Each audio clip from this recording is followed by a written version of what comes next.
Bon, je m'excuse de vous présenter cette communication un peu à brûle pour point. C'est à cause de l'insistance de mon ami Charaf, en accord avec Gaston Godin, que je le fais. C'est vraiment une présentation que j'ai bricolée en 2 jours. Je me suis décidé très tard à présenter ce travail devant vous, parce que j'ai eu un accident de santé il y a la fin 23, et depuis, je me remets tout ça. Alors, je vais vous présenter quelque chose qui concerne l'histoire de la géologie. Je me rapproche beaucoup plus de l'histoire que Rémi vient de le faire, qui nous a présenté un vibrant exposé sur de la géologie qui continue de se faire en ce moment en Algérie. Moi, je vais vous parler. Vous avez retrouvé, oui, présentation, voilà, c'est ça, oui.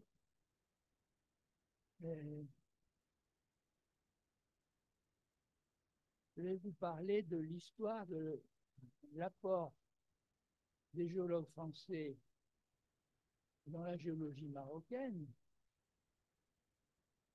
d'une manière très personnelle, parce que je vais vous présenter ce que moi-même, étant jeune professeur à Rabat, je venais d'être nommé, j'ai pu apporter à la géologie marocaine. Alors, voilà la première diapo. Ce qui m'a beaucoup frappé dans ces souvenirs que j'ai moi-même de la géologie française au Maroc, dans ces années 65 à 85, c'est la différence de rapidité avec laquelle les idées modernes ont pénétré dans nos travaux, soit qu'il s'agisse de techniques, pardon, soit qu'il s'agisse de techniques géologiques qui ont pénétré, on peut dire, immédiatement, soit qu'il s'agisse au contraire des interprétations de type tectonique des plaques. D'un côté, c'est allé très vite, les techniques modernes ont été représentées tout de suite et ont fait faire des progrès à la géologie marocaine. De l'autre côté, la tectonique des plaques, elle a attendu une dizaine d'années pratiquement pour être incorporée.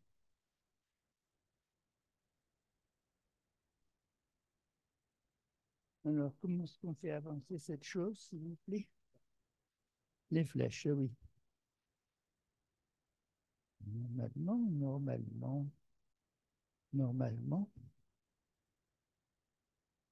Bon, moi je veux bien. Je veux bien. J'aime bien rester debout. Donc, moi, j'étais jeune prof à Rabat. Tout d'un coup, je tombe sur une publication absolument merveilleuse. Vine and Matthews, 1963. Elle était déjà un peu ancienne. En 66, je la lis enfin. Et je me dis, mais mon Dieu, qu'est-ce que j'ai fait dans les Alpes à faire de la géologie sans utiliser la tectonique des plaques? Et je me suis précipité à l'enseigner dans mon amphi. Bon, je n'avais pas un amphi vraiment, j'avais une salle de classe avec une douzaine d'étudiants. C'était magnifique. Et ils étaient eux-mêmes tout à fait passionnés. La suivante. Mais par contre, arriver à incorporer dans mes travaux marocains cette idée que les plaques atlantiques avaient poussé l'Afrique le long de l'Europe, l'avaient fait glisser et qu'il s'était passé tout un tas de modifications de subduction et de charriage par la suite dans l'espace alpin, eh bien, ça, et que la même histoire, la même mécanique avait pu jouer également au primaire pour la chaîne Varisque, ça, je n'ai pas osé. Et quand nous avons publié avec mes étudiants euh, un travail sur la meseta marocaine, voilà qu'apparaît encore dans le titre même le terme de géosynclinal. Nous étions complètement imbibés par la théorie des géosynclinaux, myo-géosynclinal de la marge, géosynclinal où les ophiolites pouvaient s'accumuler par volcanisme, que je n'osais pas parler d'autre chose. Les étudiants d'un professeur autrement actif aussi en Algérie, Matoher, dont on vient d'entendre plusieurs fois le nom, eux-mêmes incorporent immédiatement les techniques géologiques dans la description de la meseta, toujours elle, et démontrent par la présence d'une discordance des terrains viséens qui sont laissés en blanc sur cette figure, sur des terrains schistosés dont les traces de schistosité sont figurées, démontrent la présence d'un plissement dès la fin du Dévonien dans l'est de la meseta marocaine. Alors, regardez voir si vous trouvez après ou avant celle-ci une autre diapo. Non, c'est avant. Avant, il n'y en a pas? Bon, j'ai encore fait une erreur. Avant celle-ci, au tout début? Ah ben non, il n'y en a pas, excusez-moi. Bon. J'avais pourtant préparé une figure où je montrais que j'avais moi-même introduit l'utilisation de la schistosité dans le massif des Réamna, donc la meseta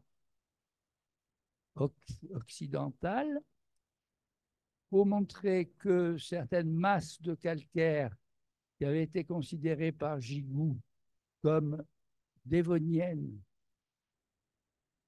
étaient en fait des masses anticlinales et non pas synclinales de Cambrien inférieur sous le Cambrien moyen de la région. Donc, pour vous dire que aussi bien mes propres étudiants que ceux de Matoher utilisaient la schistosité pour faire la cartographie nouvelle et l'interprétation nouvelle de la meseta marocaine. Et que s'est-il passé maintenant, alors suivante, voilà, merci beaucoup, dans la région alpine.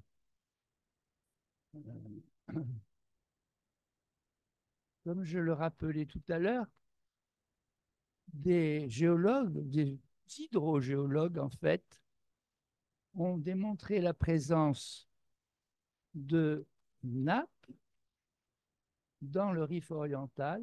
Il s'agit de Rousseau, qui était un médecin militaire et hydrogéologue dans les rapports avec l'administration marocaine.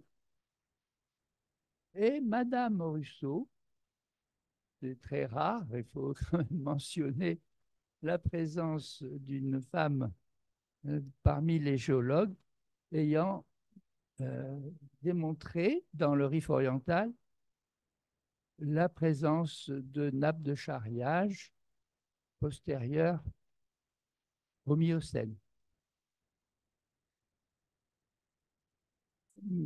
Ces travaux ont été ensuite vérifiés et publié largement, enfin, l'idée de charriage a été publiée largement par Marsay dans les années 1930 et suivantes. Mais l'interprétation est restée, malgré la reconnaissance de Naples, très éloignée de la tectonique des plaques. Et en 1965, Gabriel Suter, qui a été, on peut dire, un géant de la géologie du Rif externe, interprétait la disposition pré-tectonique ou au début de la tectonique paléogéographique des zones du Rif externe de la manière indiquée par cette figure. Donc, on reconnaît un sillon externe, le myogéosynclinal, une ride et enfin un sillon ultra, parce qu'à cette époque très ancienne, dans la géologie rifaine, il y avait une prédominance des idées qui faisaient venir les flysch rifins de plus au nord de la zone d'unité de la chaîne calcaire. C'est ça qu'on appelait les nappes ultra-riffaines. Ce n'est que par la suite que l'un des deux auteurs, à savoir Durand-Delga, par opposition à Matoer, a changé son fusil d'épaule et a préféré l'hypothèse de flysch externe par rapport à la ride de terrain métamorphique et la chaîne calcaire.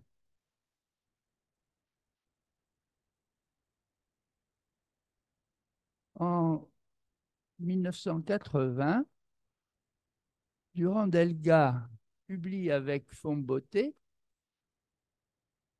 une synthèse sur toute la zone méditerranéenne qui est appuyée sur une description géologique extrêmement précise, mais qui, là encore, essaye d'éviter de parler de tectonique des plaques. C'est une interprétation très rigide de la région méditerranéenne occidentale et qui ne fait absolument pas de référence à l'influence de la dérive de l'Afrique par rapport à l'Europe liée à l'ouverture de l'Atlantique. Un grand contraste, avec la photo suivante, un grand contraste et un grand retard, on peut dire, par rapport à la littérature américaine sur le sujet, ou aux interprétations qui peuvent être présentées par des géologues français, mais ayant eu l'occasion de travailler avec les laboratoires américains, en particulier un grand contraste qui est visible sur cette photo tirée d'un article de Dewey et collaborateurs en 1973, où on voit la référence qui est donnée à, oui c'est ça, rend des grands services en désignant le triangle qui est en bas, là, oui, ce triangle qui montre le déplacement de l'Afrique par rapport à l'Europe et qui est donc la base de l'interprétation en plaques, en mouvement de plaques, figuré au-dessus pour toute la zone méditerranéenne et au-delà. Donc, il y a eu ce contraste entre l'entrée rapide des données techniques et puis l'arrivée très lente et prise avec beaucoup de précautions des notions de plaques, de mouvement de plaques rigides sur la surface du globe et qui se déforment de façon inexorable sur leurs limites. La conclusion, c'est que du côté technique, on a fait notre devoir, nous autres géologues français. On a modernisé l'observation géologique sur le terrain avec l'utilisation des données structurales, remplacer de pseudo-synclinaux par des anticlinaux, par exemple, en vérifiant l'inclinaison de la schistosité par rapport au plan de stratification, ou bien en faisant des études de développement des phénoblastes du métamorphisme au travers de lames minces bien orientées. C'est ainsi que notre équipe a travaillé dans les REAMNA pour mettre en scène, pour mettre en lumière le développement d'une zone structurale qui est restée très importante dans la géologie marocaine, qui a une longue carrière déjà derrière elle, la zone de cisaillement de la meseta occidentale. Enfin, de ce côté-là, la géologie a bien profité de la présence des géologues français. La géologie marocaine en a bien profité. Par contre, du côté de la tectonique des plaques, nous avons été, on peut dire, lamentables, parce que nous étions trop imbibés d'idées préconçues. Des idées préconçues qui étaient diffusées avec beaucoup d'autorité et beaucoup de talent par Jean Auboin ont effectivement un peu bouché les esprits des géologues français, aussi bien ceux qui travaillaient au Maroc que ceux qui travaillaient ailleurs d'ailleurs, et dans les Alpes en particulier. On a mis longtemps à s'en délivrer. Voilà, je crois qu'il y a encore une diapo, oui, pour une autre technique, qui est en même temps pour vous remercier de votre attention et pour rappeler qu'une autre technique a été introduite assez tôt, c'est la technique du paléomagnétisme qui avait permis, avec Michel Westphal, le regretté Michel Westphal de Strasbourg, en 1975, de suggérer un mouvement de rotation. Vous voyez la petite flèche qui est au milieu de la diapo. C'est la flèche actuelle au milieu de au milieu de la diapo, un peu plus haut. Ah, ça ne veut pas bouger. Non, la petite flèche noire et blanche. Attendez, je vais me déplacer. Celle-ci, là. Voilà. Celle-ci, c'est l'orientation actuelle. L'orientation actuelle du paléomagnétisme dans le bloc messétien. Et donc, ça indique que ce bloc a un peu tourné en sens horaire, d'une quinzaine de degrés, une petite vingtaine de degrés, le long de l'Afrique. Et c'est exactement ce que retrouve aujourd'hui une équipe italo-marocaine qui a étudié en grand détail la structure de la faille nord, de la faille sud-atlasique, la limite entre l'Atlas et l'Afrique, une zone subsaharienne. Voilà, je vous remercie. Excusez-moi d'avoir été un peu lent.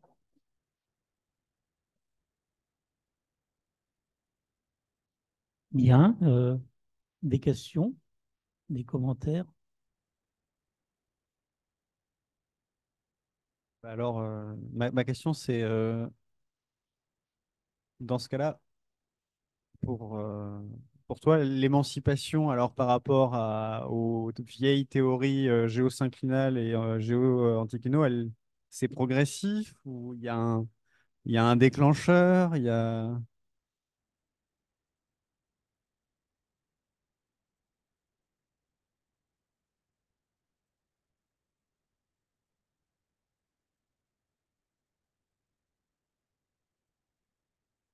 Des sujets divers.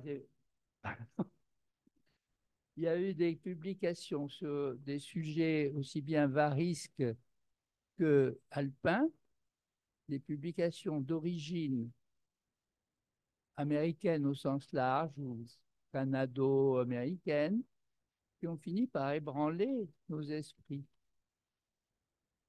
Ainsi, il y a eu la publication canadienne de Wilson qui a déjà fait bouger les choses du côté du varisque en envisageant le mouvement euh, de la plaque américaine par rapport enfin, la plaque laurentienne par rapport à l'Europe, l'Afrique, pour justifier la présence de la chaîne varisque. Et ensuite, il y a eu des publications de, je pense à Artaud et Matt, toujours sur la chaîne varisque, qui ont fait bouger les idées en même temps que les plaques. Et bon, je n'ai pas suffisamment en tête les publications concernant la chaîne alpine. Il y a eu assez nombreuses publications sur le paléomagnétisme. Et puis, bah, avant de rentrer dans la période moderne, il a fallu quand même du temps.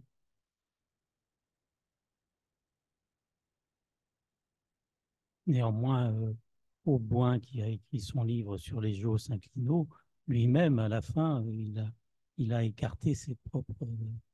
Il s'est converti très rapidement à la tectonique des plaques. Jean.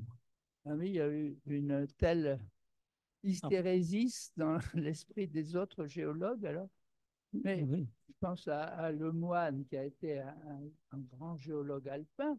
Il a freiné des cas de fer pendant longtemps pour interpréter les ophiolites comme des zones d'extension. Oui. Côte océanique. Oui. Bonjour. Moi, dans les années 70, j'ai commencé avec le pichon et on s'occupait du paléomagnétisme. On essayait, bon, il y a les rides médio-atlantiques faciles à trouver, mais on essayait de découvrir les autres en Antarctique ou partout. Mais c'était payé par les pétroliers. C'était les pétroliers. Et avec Bijou Duval de l'IFP et tout cela, il y avait des cartes déjà et le, bah, évidemment avec la sismique en mer, les cartes de Méditerranée et tout ça, et le long de tous les autres continents.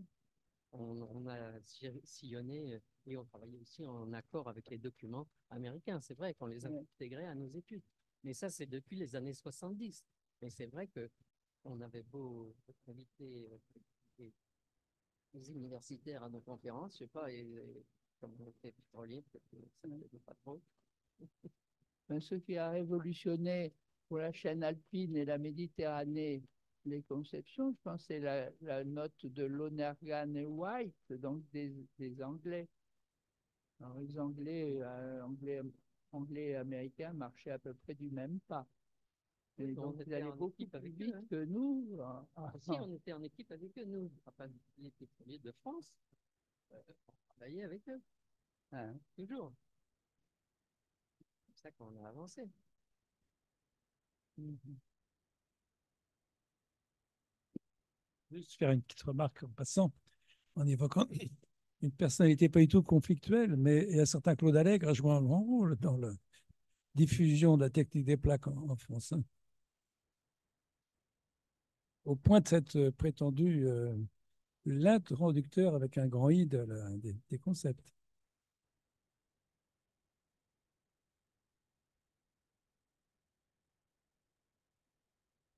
Il y a une question en visio. On vous demande, c'est Ralph qui vous demande, votre livre Éléments de géologie marocaine, beaucoup consulté par les géologues et étudiants géologues marocains, publié en 1976, a-t-il besoin d'être révisé et actualisé ou est-il toujours d'actualité? Merci. Ah, mon Dieu, vous me posez une colle personnelle là. Mais franchement, ce livre de 76 est souvent très utilisé parce qu'il est très documenté au ras des pâquerettes, au ras des affleurements, et il donne une image fidèle quand même de la géologie à cette époque-là au Maroc. Donc on y trouve des descriptions détaillées, très souvent, pour les régions de la Meseta ou du Rif, peut-être surtout, oui, de l'Atlas aussi, bien sûr, peut-être surtout des régions que j'avais moi-même parcourues, pour lesquelles j'avais une affection en somme. Mais c'est toujours très documenté d'après les travaux de l'époque. Inversement, les interprétations sont nulles, euh, souvent très embarrassées et confuses, parce que justement, j'étais dans la confusion pour arriver à interpréter. À l'inverse, je n'ai pas du tout l'intention de faire une nouvelle édition de ce livre. Ce serait un travail qui est beaucoup trop difficile, surtout aujourd'hui, pour moi. Mais j'ai fait avec tout un tas de collègues marocains, essentiellement, plus des collègues français, je pense, je ne me rappelle plus bien. Encore un truc de mémoire. Eh bien, j'ai refait un livre qui s'appelle Continental, je ne sais pas comment il s'appelle, en tout cas publié chez Springer et en anglais. Alors, c'est ça qui est gênant pour pas mal d'étudiants marocains, qu'ils soient en anglais. Encore que cette gêne tend à diminuer énormément parce que maintenant, les jeunes étudiants marocains pratiquent l'anglais. Ils doivent même le parler beaucoup mieux que certains d'entre nous, comme moi-même. Parce qu'ils connaissent plein de chansons. Donc, il faut se référer à ce livre qui est évidemment beaucoup plus moderne puisqu'il date de 2008. Voilà, ce qui remplace le livre de 1976 avec une qualité évidemment bien meilleure au niveau de l'interprétation, mais il est quand même plus court au niveau des descriptions locales.